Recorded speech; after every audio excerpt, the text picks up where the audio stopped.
पुण्याच्या कोरेगाव जमीन प्रकरणातील क्रमांक 1 ची आरोपी शीतल तेजवानी मागचा माध्यमांचा ससेमिरा टाळण्यासाठी स्वतः पोलीसच सरसावलेले पाहायला मिळाले। शीतल तेजवानीची पुणे पोलिसांनी 4 तास चौकशी केली, त्यानंतर तिला पोलीस संरक्षणामध्ये मार्गस्थ करण्यात आलेले आहे। माध्यमांचे कॅमेरे टाळण्यासाठी पोलिसांनी तेजवानीला संरक्षणात बाहेर काढलं। पुणे पोलीस आयुक्तालयात तेजवानीची चौकशी झाली।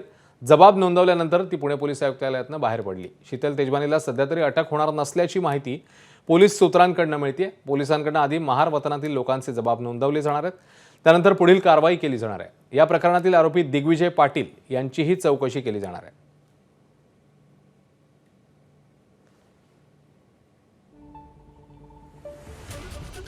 दरम्यान सामाजिक कार्यकर्ते अंजली देवानी यांनी पुणे पोलीस आणि शीतल तेजवानीवर जोरदार टीका केली आहे।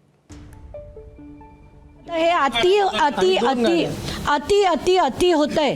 मला तर आता हे पाहवत नाही आणि आता या सगळ्या पोलीस अधिकाऱ्यांना खरं कायद्याने खेचलं पाहिजे कोर्टात की कुठल्या अधिकाऱ्यांनी त्यांना गाड्या दिल्या, का दिल्या गाड्या, काय म्हणजे ज्या माणसाला अटक करायला पाहिजे, ज्याच्यावरचे आरोप 7 ते 14 वर्षाचे आहेत, ज्याच्यात सुप्रीम कोर्टची ऑर्डर आहे की जर 2 वर्षाच्या वर असतील तर त्यांना अटक करण्याचे अधिकार आहेत, तर कुठच्या अधिकाऱ्यांनी शीतल तेजवानीला सोडण्यात आलं आणि ते सुद्धा थाटामाटात पोलिसांच्या गाड्यात।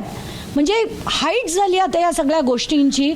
मी पार्थ पवारचं आणि अमेडिया एंटरप्राइजेस LLPचं नाव FIR मध्ये का नाही, कारण त्याचे सगळे असणारे कायदे मी अगदी limited liability partnership act, specific relief act, नंतर रजिस्ट्रेशन ॲक्ट या सगळ्या मुद्द्यांवर जो देणारा आणि घेणारा, इथे शीतल तेजवानी देणारी व्यक्ती आहे, पण घेणारी व्यक्ती ही एक कंपनी आहे, तर त्या कंपनीच्या नावाने हे होणं अपेक्षित होतं पण झालेलं नाही आहे। तर तात्काळ अमेडिया एंटरप्राइजेस LLPच्या नावावर हे झालं पाहिजे अशी मागणी केली।